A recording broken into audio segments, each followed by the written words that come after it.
So hey guys, in today's video I'm going to show you how I traded the stock MCX. वो stock trade करने के पीछे मेरी reasoning क्या थी, मैंने उस स्टॉक को ट्रेड करने से पहले क्या देखा, वो सब चीज़ें मैं आपको बताने वाला हूँ। और जब वो मैं ट्रेड कर रहा था उस ट्रेड को कैसे मैंने होल्ड किया और उसके बाद इन दी एंड मैंने उसमें क्या किया उस स्टॉक में। तो MCX एक स्टॉक है, एज यू नो वो कमोडिटी एक्सचेंज है। कैपिटल मार्केट स्टॉक्स जो थे सारे बहुत अच्छा परफॉर्म कर रहे थे, बहुत स्ट्रॉन्ग अप ट्रेंड में थे।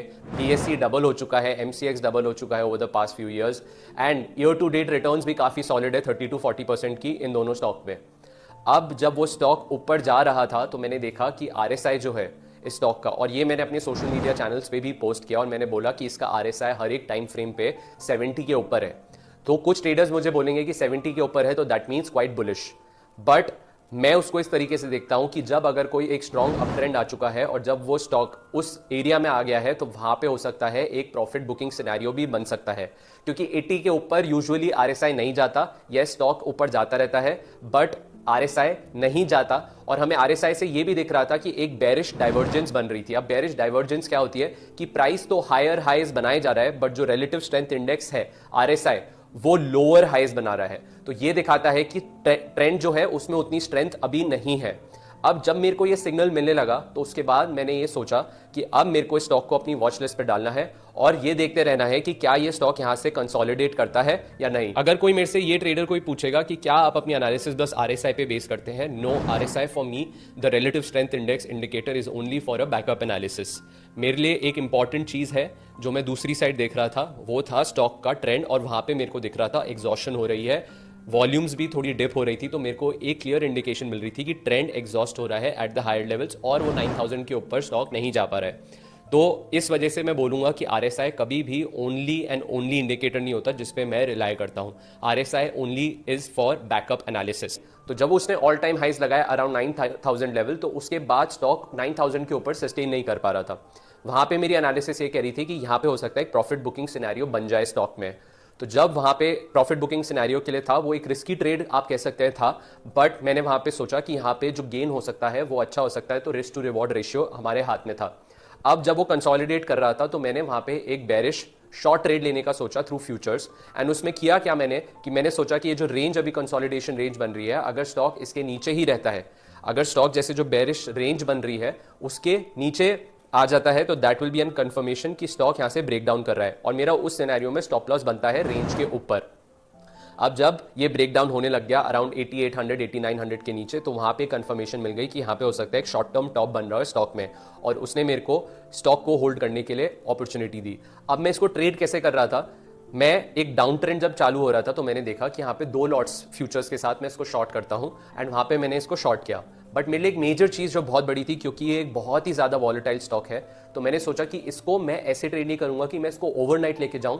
मैं कर क्या रहा था, मैं एक लॉट को ओवरनाइट रख रहा था और एक लॉट को मैं खाली इंट्राडे के लिए रख रहा था।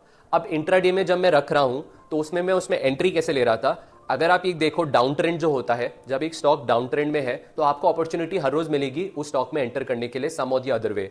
तो जब वो डाउन ट्रेंड में था, हमारी ये लर्निंग थी कि डाउन ट्रेंड में जो ट्रेंड लाइन है, जो लोअर हाइज बन रहे हैं, हम जब अगले दिन स्टॉक खुलेगा तो वो जब बाउंस देगा और वो बाउंस देकर उस ट्रेंड लाइन के आसपास जाएगा, तब मैं वापस से इंट्राडे के लिए एंट्री लूंगा शॉर्ट करने के लिए, एंड फिर मेरे पास अगेन 2 लॉट्स हो जाएंगे। तो इंट्राडे में मैं 1 लॉट रख रहा था और स्विंग ट्रेड के लिए ओवरनाइट के लिए मैं 2 लॉट ले जा रहा था। मुझे अपना एक्सपोजर जो था ओवरनाइट वो लिमिटेड रखना था बिकॉज स्टॉक काफी वॉलेटाइल है। अब लेट्स से आप बोलेंगे कि अगर गैप अप ओपनिंग ज्यादा बड़ी हो जाए, तो गैप अप ओपनिंग हो जाती तो मेरा जो ऑलरेडी एक प्रॉफिट चल रहा था और जो मैं रेगुलरली प्रॉफिट बुक करते हुए आ रहा हूं इंट्राडे में, वो मेरे को सेव करता कि मेरा उसमें ज्यादा लॉस नहीं होता। और दूसरी साइड अगर गैप डाउन हो जाता तो मेरा ओवरनाइट ट्रेड ऑलरेडी होता जिसमें मेरे को प्रॉफिट ऑलरेडी हो रहा होता। तो एक ट्रेड तो एक ओवरनाइट ट्रेड था जो मेरे को हेल्प कर रहा था कि अगर गैप डाउन भी होता है तब भी ठीक है, और अगर गैप अप होता है या फ्लैट ओपन होके थोड़ा बाउंस देता है तो मैं वो जो ट्रेंड लाइन है वहां पे एंट्री लेने का सोचूंगा। अब यहाँ पे जब ट्रेड चल रहा था तो उसका टारगेट क्लोज टू 8050 था, हमने एंटर किया क्लोज टू 8900 और हमारा टारगेट था क्लोज टू 8050। एंड अगर आप देखो over the past few weeks मैंने जो अपने ट्रेड्स हैं वो मैं आपको दिखाता हूँ मैंने कैसे कैसे लिए। इंट्राडे में मैं बुक करते गया, ओवरनाइट मैंने 1 लॉट रखा और उसके बाद इन दी एंड उसको ट्रेड करके हमारी पोजीशन एंड में ये बनी, और आज उस पोजीशन से हम एग्जिट करे हैं। एंड हो सकता है कल मंडे को एक बाउंस आए या स्टॉक और नीचे जाए, तब हम देखेंगे क्या कंटिन्यू करना है। बट अभी तक हमारा जो फर्स्ट टारगेट था वो अचीव हो चुका है, और उसके बाद अभी वीकेंड था तो सारी पोजीशन हमने निकाल दी है। अब इसके बाद क्या हो सकता है स्टॉक में वो देखना पड़ेगा, क्योंकि अभी लॉन्ग टर्म चार्ट्स पे स्टॉक अभी भी बुलिश है, ऐसा कुछ उसमें ब्रेकडाउन नहीं हुआ है। बट जो मैं चीज़ सोच रहा था एक शॉर्ट टर्म करेक्शन आ सकती है वो आई है। और यहाँ पे एक लर्निंग मैं आपको देना चाहूँगा, जो मैं हमेशा बोलता रहता हूँ लोगों को जो मेरे को फॉलो करते हैं, कि कभी भी स्टॉक में ऑल टाइम हाइस के आसपास एंटर मत करिए अगर आप इन्वेस्टमेंट के लिए भी कर रहे हैं। येस, आपको फोमो होगा कि अगर वो और ऊपर जाता रहेगा आपको लगेगा कि मैंने मिस आउट कर दिया, बट जब स्टॉक एक ऐसा डाउन ट्रेंड देता है तब आप फिर हो सकता है ऊपर के लेवल पे स्टक हो जाएं। तो आपको क्या करना है, जब वो नीचे आता है, जब वो करेक्शन आती है, तब आपको डिप्स बाय करने होते हैं रादर देन आप इन्वेस्ट करें उसको हाइज पे। तो ये एक लर्निंग है कि कभी भी हायर लेवल्स पे स्टॉक में एंट्री मत लीजिए। Investing at the highs is a mistake.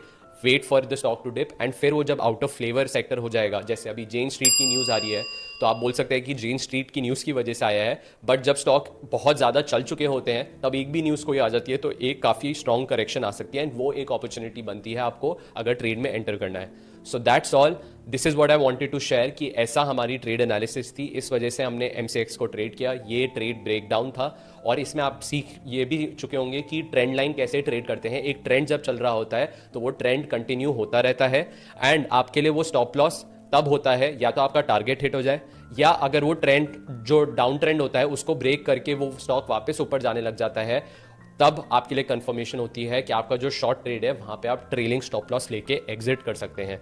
तो इस स्टॉक ने काफी अच्छी तरीके से ट्रेंड लाइन को रिस्पेक्ट किया, and hope you like this video. To keep getting interesting breakdowns like this, do subscribe to this channel. Thank you.